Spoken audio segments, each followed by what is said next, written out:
हाय बडी। हम लोग अपनी सीरीज़ को कंटिन्यू करेंगे और आज एनवायरनमेंट और ज्योग्राफी के क्वेश्चंस जो हैं वो देखेंगे। वीडियो जो होगी ये 2 पार्ट में होगी क्योंकि मैंने दोनों को कंबाइन किया हुआ है, तो क्वेश्चंस थोड़े ज़्यादा हैं। पहला क्वेश्चन आया है, कह रहा है कंसीडर द फॉलोइंग कंट्रीज़, कुछ कंट्रीज़ के नाम दिए हैं और पूछा है इनमें से कि ये इनमें से कौन नाटो के मेंबर हैं। नाम है Austria, Bulgaria, Croatia, Serbia, Sweden, North Macedonia. Sweden 2024 में अभी हाल ही में न्यूज़ में था, तो ये अ, ये पार्ट है। 2020 में नॉर्थ मैसेडोनिया बना था, 2023 में, ठीक है, 2023 में फिनलैंड बना था। और इसमें से जो ऑस्ट्रिया है और जो ये सर्बिया है, ये जो है ये मेंबर नहीं है नाटो के। हम लोग कुछ नॉन मेंबर कंट्रीज़ या मेंबर कंट्रीज़ को हम लोग अभी देख लेते हैं इसमें, इस मैप में इसमें क्या दिया हुआ है। ठीक है, आपको बेलारूस याद रखना है, यूक्रेन याद रखना है, सर्बिया याद रखना है, ऑस्ट्रिया याद रखना है, स्विट्ज़रलैंड याद रखना है, आयरलैंड याद रखना है। ये जो कंट्रीज़ हैं ये पार्ट नहीं है किसकी, नाटो की। ठीक, तो इसमें से ये और ये कैंसिल हो गया, तो ओनली 4 आएगा आंसर कि खाली 4 ही कंट्री हैं। Consider the following countries, Bolivia, Brazil, Colombia, Ecuador, Paraguay, Venezuela. इनमें से एंडीज़ माउंटेन कहाँ-कहाँ से पास होता है, तो एंडीज़ माउंटेन ये रहा, वेनेजुएला से होते हुए कोलंबिया, इक्वाडोर, पेरू से होते हुए बोलीविया, चिली, अर्जेंटीना यहाँ पे जाता है। पैराग्वे में नहीं आता है, ब्राज़ील में नहीं टच करता है, तो ब्राज़ील कट गया, पैराग्वे कट गया, आंसर आएगा ओनली 4, सॉरी ये नहीं, ओनली 4 आएगा आंसर। ये हम लोगों ने पढ़ा था बोलीविया, चिली, अर्जेंटीना, ये जो ट्रायंगल था एबीसी लिथियम ट्रायंगल, ये याद रखिएगा। मैंने इसी के कॉन्टेक्स्ट में पेरू और ये इक्वाडोर ये सब बताया भी था इकोनॉमिक्स वाले वीडियो में, अगर आपने ध्यान दिया होगा तो।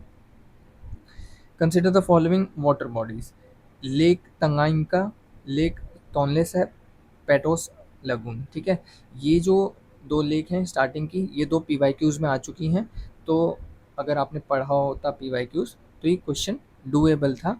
ऑल्दो पेटोस लगून जो है ये सुना सुना सा नहीं लगता है, और ये जो लेक है ये है अफ्रीका में, ठीक है, अफ्रीका में है। और टोनले सैप जो है ये कंबोडिया में है। कंबोडिया अगर आपको मालूम होगा, जो साउथ ईस्ट वाला जो रीजन है हम लोगों का, जहाँ पे म्यांमार, थाईलैंड और फिर उसके बाद क्या बोलते हैं कंबोडिया, फिर उसके बाद नीचे फिर ये इंडोनेशिया और ये सब जो रीजन है ना वहाँ पे आता है, वो इक्वेटर के ऊपर है कंबोडिया। इसमें क्या बोल रहा है कि इक्वेटर कहाँ कहाँ से पास हो रहा है, किन किन लेक से इक्वेटर पास हो रहा है, तो सिर्फ तंगाइका से पास होता है, बाकी इन 2 लेक से नहीं पास होता है। पेटोस लगून जो है वो ब्राज़ील में है, तो एक बार आप वहाँ पे देख लीजिएगा उसका लोकेशन। 24 क्वेश्चन कह रहा है, India is the largest producer and exporter of turmeric in the world. ठीक है, हो सकता है more than 30 varieties of turmeric are grown in India. अब ये अगर लिखा होता ना कि ऑल दी 30 वेराइटीज़ या ऐसा कुछ, ठीक है, एक्सट्रीम स्टेटमेंट, तो ये स्टेटमेंट एलिमिनेट कर देते, बट यहाँ पे मोर देन 30 वेराइटीज़ हो सकती हैं क्योंकि 150 वेराइटी से भी ज़्यादा वेराइटी ऑफ टर्मरिक ग्रो की जाती है अर्थ पे, तो अभी कुछ तो पता भी नहीं होंगी हम लोगों को, बट 30 जो है, मोर देन 30 हम लोग इंडिया में ग्रो करते हैं। Maharashtra, Telangana, Karnataka and Tamil Nadu are major turmeric producing states in India. इनके अलावा आंध्र प्रदेश, ठीक है, और उड़ीसा ये भी हैं, तो ये तीनों भी आंसर करेक्ट है, तो इसका होगा 1, 2 एंड 3। आप इसके बारे में थोड़ा सा देख लीजिएगा। मैंने इनके साइंटिफिक नेम भी दिए हुए हैं। क्यों न्यूज़ में था, क्योंकि अभी नेशनल टर्मरिक बोर्ड बनाया गया है, ऐसी टी बोर्ड है, कॉफ़ी बोर्ड है, रबर बोर्ड है, टोबैको बोर्ड है, स्पाइसेस बोर्ड है। ये टी बोर्ड और कॉफ़ी बोर्ड ये सब तो पीवाईक्यूज़ में आ भी चुके हैं, तो आप इनको देख लीजिएगा। 25th क्वेश्चन कह रहा है, which of the following are the evidence of the phenomena of continental drift. Continental drift किसकी थियरी है, एल्फ्रेड वेगनर की। The belt of ancient rock from Brazil coast matches with those with from western Africa. मतलब जो ये दिख रहा है आपको, ये गोंडवाना लैंड है, ये नीचे पूरा जो है ये 6 चीज़ों से मिलके बना है, यहाँ पे ऑस्ट्रेलिया है, यहाँ पे अंटार्कटिका है, ये इंडिया है, ये छोटा सा बीच में मेडागास्कर है, ये अफ्रीका है, यहाँ पे साइड में जो है वो अरेबियन पेनिनसुला है, जो सऊदी अरब एंड ऑल वाला जो रीजन है। फिर उसके बाद साउथ अमेरिका है। साउथ अमेरिका में यहाँ पे कहीं पे ब्राज़ील है, हम लोगों ने अभी देखा ऊपर मैप में, और यहाँ पे जो वेस्टर्न अफ्रीका है, ये है वेस्टर्न अफ्रीका, इसको बोलेंगे वेस्टर्न अफ्रीका। तो ये टच कर रहा है, तो हो सकता है कि वहाँ के कुछ रॉक्स हैं जो मैच कर रहे हों, तो ये बिल्कुल सही है। गोल्ड डिपॉजिट ऑफ घाना, ठीक है, ये भी है derived from the Brazil plateau. Brazil plateau ये रहा यहाँ पे, और घाना भी है, वो यहाँ पे कंट्री जो है घाना, वो यहाँ पे है, तो ये भी करेक्ट हो सकती है। फिर उसके बाद गोंडवाना सिस्टम जो है, उसके sediments from India is known to have its counterpart in 6 different land masses of the southern hemisphere. तो 6 डिफरेंट लैंड मासेस आपने देखे, Australia, Antarctica, India, Madagascar, Africa, और ये क्या बोलते हैं, साउथ अमेरिका। तो ये बिल्कुल भी सही है, तो इसका आंसर होगा 1, 2 एंड 3। आप इसमें यहाँ पे देख सकते हैं, पेंजिया किन 2 चीज़ों से बना था, फिर लॉरेशिया किन 3 चीज़ों से बना था, गोंडवाना लैंड किन 6 चीज़ों से मिलके बना हुआ था। फिर उसके बाद कह रहा है consider the following statement. Statement 1 में कहा है the amount of dust particle in the atmosphere is more in sub tropical and temperate area than in equatorial and polar region. ठीक है, इक्वेटोरियल और पोलार रीजन में क्यों डस्ट पार्टिकल कम होंगे, फिर मोर ज़्यादा कहाँ पे होंगे, ट्रॉपिकल, सब ट्रॉपिकल और टेम्परेट में। इसमें भी सब ट्रॉपिकल में सबसे ज़्यादा होंगे, क्योंकि सब ट्रॉपिकल रीजन ऐसा रीजन है जहाँ पे वर्ल्ड के जितने भी बड़े डेजर्ट है ना, आपको वहाँ पे वो देखने मिलेंगे। इक्वेटोरियल रीजन पे नहीं होगा, क्योंकि सबसे ज़्यादा बारिश जो होती है वो इक्वेटोरियल और ट्रॉपिकल रीजन, जहाँ पे ट्रॉपिकल एवरग्रीन फॉरेस्ट और मॉइस्ट डेसिडियस फॉरेस्ट और ये सब टाइप की चीज़ें देखने मिलती हैं अपने को। पोलर रीजन में तो डस्ट पार्टिकल का कोई सवाल ही नहीं उठता, क्योंकि बर्फ़ होती है मोस्टली, और हवा भी बहुत ज़्यादा नहीं चलती है वहाँ पे, मॉइस्ट एयर नहीं होती है, मॉइस्ट एयर नहीं होती है वहाँ पे, कोल्ड ड्राई एयर होती है। ठीक है, पोलर रीजन में मॉइस्ट एयर कब होगी, जब हवा में मॉइस्चर होगा। यहाँ पे तो इवेपोरेशन ही नहीं हो रहा है ना पोलर रीजन में, तो मॉइस्चर कहाँ से आएगा। तो ये वाली चीज़ बिल्कुल सही है कि जो डस्ट पार्टिकल है वो सब ट्रॉपिकल रीजन में होता है ज़्यादा, और टेम्परेट एरिया क्या होते हैं, जहाँ पे मॉडरेट रेनफॉल देखने मिलती है हम लोगों को। सेकंड स्टेटमेंट कह रहा है सब tropical and temperate area have less dry winds. Less dry winds अगर मैं कहूँ तो टेम्परेट में हो सकता है, सब ट्रॉपिकल में कहाँ से लेस ड्राई विंड हो जाएगा। सबसे ज़्यादा ड्राई विंड्स यहीं पे होंगी, क्योंकि यहाँ पे डेजर्ट और ये सब चीज़ें देखने मिलती हैं हम लोगों को। टेम्परेट रीजन में मैंने थोड़ा सा बताया कि वहाँ पे हल्का फुल्का मॉडरेट रेनफॉल हो जाती है, तो इसकी वजह से ड्राई विंड तो नहीं देखने मिलेगी। तो इक्वेटोरियल रीजन में तो बिल्कुल भी नहीं देखने मिलेंगी, यहाँ पे देखने मिलेंगी, बट कोल्ड ड्राई विंड होगी। तो जो स्टेटमेंट 2 है वो रॉन्ग है, तो स्टेटमेंट 2 इज़ नॉट करेक्ट, तो आंसर होगा जी। इसके बारे में थोड़ा सा मैंने यहाँ पे कुछ इन्फॉर्मेशन भी शेयर की है, तो आप एक बार यहाँ पे पढ़ लीजिएगा। High pressure zone, low pressure zone क्या होते हैं, फिर उसके बाद ITCZ क्या है, ट्रेड विंड्स क्या होती हैं, वेस्टर्लीज क्या होती हैं, इन सब के बारे में आपको पढ़ना पड़ेगा, तभी आप ऐसे टाइप ऑफ क्वेश्चंस सॉल्व कर पाएंगे। नेक्स्ट क्वेश्चन कह रहा है in January in the northern hemisphere the isotherm, ये आइसोबार, आइसोहाइट, आइसोथर्म, ठीक है, और फिर उसके बाद आइसोहेलाइन, ये सब जो है ना, ये सब चीज़ें ये PYQs में आ चुकी है, ये चारों जो है ये मैंने ऑप्शन में से ही पिक किया है।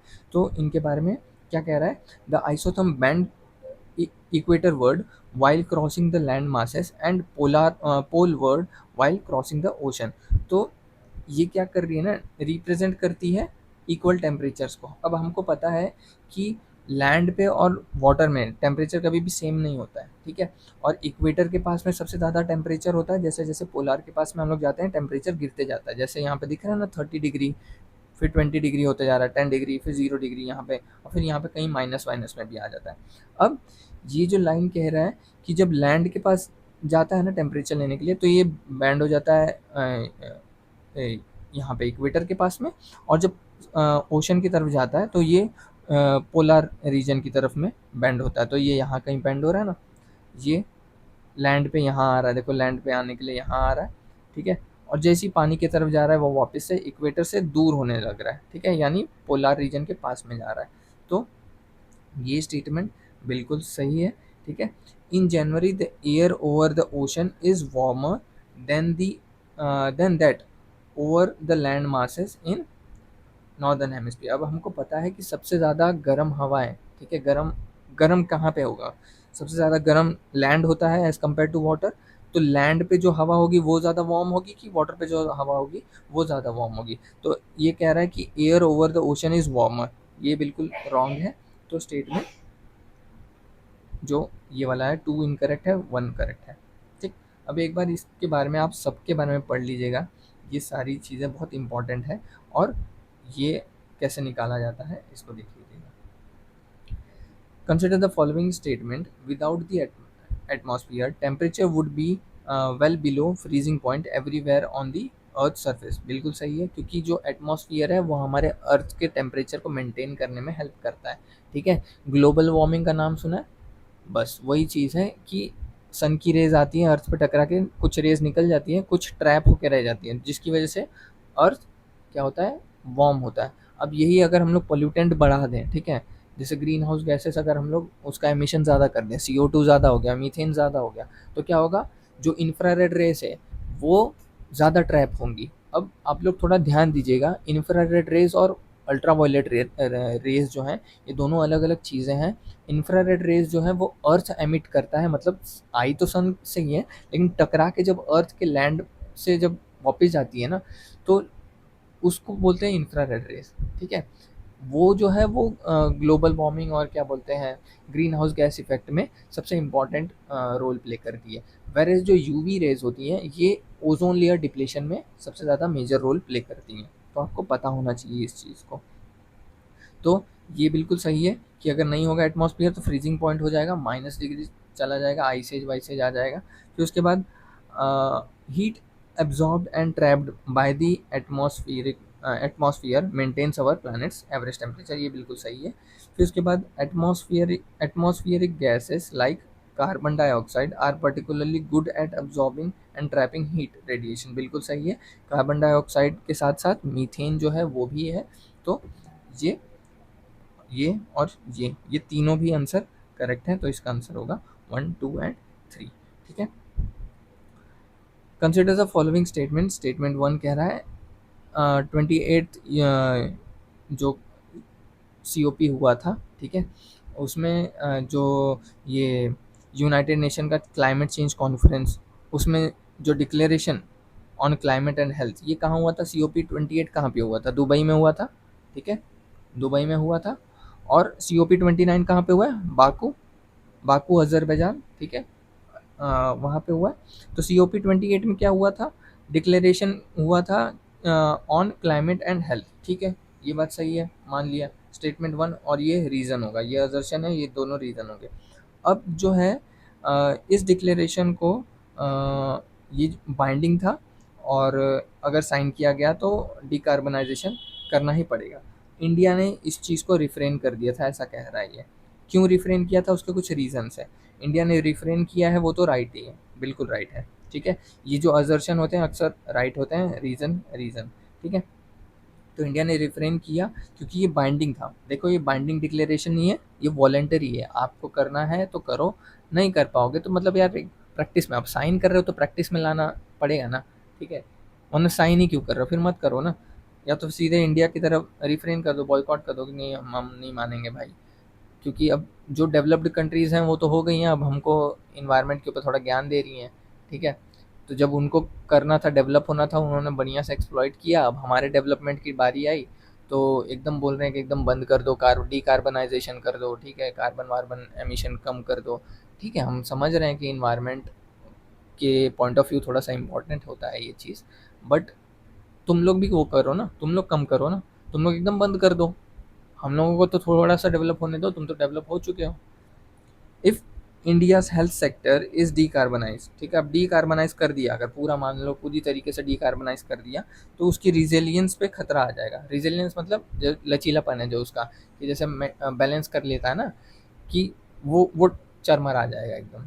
तो ये बात बिल्कुल सही है, क्योंकि देखो डीकार्बनाइजेशन किया तो बहुत सारी चीज़ें होंगी कि जो थोड़ा सा एनवायरनमेंट फ्रेंडली चीज़ें यूज़ करनी पड़ेंगी हम लोगों को, जो फिर उसके बाद लाइट का पावर कट ऑफ वाली जो चीज़ होगी, ठीक है, पावर थर्मल जो थर्मल पावर प्लांट्स जो होते हैं, ठीक है, अब वहाँ से भाई इलेक्ट्रिसिटी जनरेट करनी है। अब ये सब हेल्थ केयर सिस्टम में हम लोगों को इलेक्ट्रिसिटी चाहिए, बहुत सारी चीज़ों की ज़रूरत होती है। तो अब वहाँ पे कार्बन एमिशन तो होना ही है यार, मतलब एकदम ऐसा डीकार्बनाइज़ नहीं कर सकते हम लोग। धीरे-धीरे मतलब सडनली तो नहीं कर सकते, धीरे-धीरे प्रैक्टिस में ला सकते हैं, सडन चेंज कुछ भी नहीं आएगा। तो ये चीज़ जो है ये बिल्कुल करेक्ट है। अ, उसके साथ कॉम्प्रोमाइज़ करेगा तो ये भी सही है, ये भी सही है। और नहीं सॉरी, ये बाइंडिंग डिक्लेरेशन नहीं है तो ये नहीं है ये। तो इसमें से क्या आएगा, only one of the statement 2 and 3 is correct, ठीक है। और जो एक्सप्लेन कर रहा है तो ये जो है ये एक्सप्लेन भी कर रहा है इसको, ठीक है। इसी वजह से इंडिया ने रिफ्रेन कर दिया था, क्योंकि इंडिया की जो रिजिलियंस है हेल्थ केयर सिस्टम का उस पर वो कॉम्प्रोमाइज़ हो रहा था, ठीक है। तो आंसर होगा जी। फिर क्वेश्चन नंबर 33 कह रहा है scientific study suggest that a shift is taking place in earth's rotation and axis. NASA की रिपोर्ट आई थी जिसमें ये चीज़ मानी गई है। Solar flare are associated coronal mass ejections bombarded the Earth's at outermost atmosphere with tremendous amount of energy। बिल्कुल सही चीज़ है, बट क्या ये इसको एक्सप्लेन कर रही है क्या? सोलार फ्लेयर का क्या लेना देना है भाई अर्थ के रोटेशन से और एक्सिस से? सोलार फ्लेयर का तो हम लोगों ने सुना है ना कि रेडियो वेव्स और वो जो कम्युनिकेशन सैटेलाइट वेटेलाइट ये इस पे थोड़ा सा मतलब खतरा आता है, मतलब कम्युनिकेशन सिस्टम जो है वो थोड़ा सा ख़राब हो जाता है, फिर उसके बाद ठप पड़ जाता है। और जो ये इलेक्ट्रिसिटी वाली जो चीज़ होती है उस पर भी पावर कट और ये सब चीज़ें होती हैं। और क्या होता है, नेविगेशन वाले जो सैटेलाइट्स हैं तो जाहिर सी बात है नेविगेशन वेविगेशन पे भी खतरा आएगा, मैप वैप में चीज़ें नहीं दिखेंगी या काम नहीं करेगा। तो जब सोलर फ्लेयर्स ये उस कॉन्टेक्स्ट में है, ठीक है। तो ये बिल्कुल भी इसको एक्सप्लेन नहीं कर रहा है तो चीज़ एकदम सही, ठीक है। ये बोम्बार्डमेंट ही है, मतलब अर्थ बोल रहा हूँ, सन के जो सरफेस है उसके ऊपर ब्लास्ट होते हैं हीट के, उसकी वजह से ये सोलर फ्लेयर्स निकलते हैं। फिर स्टेटमेंट जो थर्ड है, as the earth polar ice melt the water tends to move towards the equator. जाहिर सी बात है इक्वेटर की तरफ में आइस मेल्ट होके, क्योंकि मोस्टली ओशंस कहाँ पे है, इक्वेटर के आसपास में है ना सबसे गहरे गहरे ओशंस, और आइस मेल्ट होती है इक्वेटर पे से, सॉरी पोल पे से, तो वो कहाँ आएगी, यहीं पे आएगी। इसकी वजह से क्या होता है, जो मोमेंट ऑफ इनर्शिया है वो थोड़ा सा चेंज होता है अर्थ का, जिसकी वजह से रोटेशन और उसका जो एक्सिस जो है वो शिफ्ट हो रहा है। तो ये बिल्कुल सही है, ये एक्सप्लेन भी कर रहा है। तो both the statement are correct but only one of them explains, ठीक है। करेक्ट तो दोनों है, जैसे इसमें ये करेक्ट ही नहीं था, ये बोल रहा था ना बाइंडिंग है, ये करेक्ट ही नहीं था, तो इसमें आपको ध्यान देना होगा ओनली वन इज करेक्ट। इसमें both are correct but only one explaining. बहुत फालतू चीज़ कर रही है यूपीएससी में, ठीक है। पहले एक असर्शन रीजन आता था, एक असर्शन होता था एक रीजन, अब एक असर्शन के बजाय दो दो रीजन। चलो नेक्स्ट क्वेश्चन है रिगार्डिंग पिकॉक टेरेंट्यूला, ठीक है। Consider the following statement. Tarantula, अगर आप डिस्कवरीज और ये सब चीज़ें आप देखते होंगे तो आपको पता होगा कि एक स्पाइडर है, पॉइजनस होती है।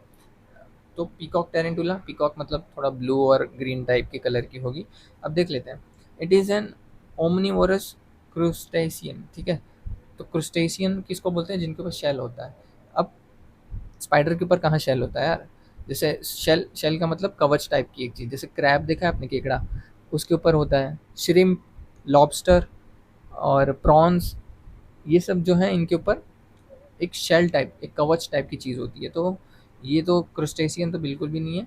और ओमनीवोरस बोल दिया, ओमनीवोरस मतलब पत्ता खाता है और क्या बोलते हैं, मतलब घास फूस भी खाता है और मांस भी खाता है, ठीक है, नॉन वेज भी खाता है। तो ऐसा बिल्कुल नहीं है। ये जो टेरेंटुला है पॉइजनस है एक तो, और थोड़ी बड़े साइज़ की भी होती है। तो ये कार्निवोरस में आती है, और ये क्रस्टेशियन नहीं है, आर्कानाइड्स है, ठीक है। आर्कनाइड्स में देख लीजिए कौन कौन चीज़ें आती हैं, क्रुस्टेशियन में कौन कौन आता है। फिर उसके बाद territorial, aquatic, arboreal, aerial, amphibious, एक टाइप ऑफ एनिमल्स। अब यहाँ पे देखना है, it's habitat in India is only limited to some forest areas, ठीक है। क्या कह रहा है, इसके जो हैबिटेट है वो इंडिया में सिर्फ कुछ फॉरेस्ट एरियाज में लिमिटेड है। ठीक है, करेक्ट हो सकता है। अगर कहता ना कि सिर्फ इंडिया में ही है, ओनली इन इंडिया, तो ये गलत हो जाता। बट क्या कह रहा है, ओनली इंडिया, सॉरी इंडिया में ओनली लिमिटेड प्लेसेस पे, जैसे कि कुछ फॉरेस्ट एरिया है वहाँ पे है, तो हो सकता है। It is a natural habitat, it is an in its natural habitat it is an arboreal species. Arboreal मतलब ट्री पे रहने वाले, ठीक है। टेरेस्ट्रियल ज़मीन पे रहने वाले, एक्वाटिक पानी में रहने वाले, आर्बोरियल ट्री पे रहने वाले, एरियल हवा में रहने वाले, एम्फीबियस जो है ये दोनों ज़मीन और पानी में रहने वाले। तो ये जो स्टेटमेंट है ये रॉन्ग है, तो वन रॉन्ग है, ये रॉन्ग है, और ये वाला राइट है, ये वाला राइट है, तो 2 एंड 3। जब कभी आप एलिमिनेट करो और ऐसा कुछ बच जाए ना, तो हमेशा मेजोरिटी वाले के साथ जाने की ट्राई किया करो। अगर नहीं आ रहा है तो, अगर आ रहा है तब तो भाई जो आंसर है वही मार्क करोगे, अगर नहीं आ रहा है और आपको गैस वर्क करना है तो आप इसको मार्क कर सकते हो। फिर उसके बाद अब जो है इसको हम लोग नेक्स्ट वीडियो में कंटिन्यू करेंगे, यहाँ से क्वेश्चन नंबर 34 से, ठीक है। अभी इसको यहीं पे ख़त्म करते हैं। Thank you very much.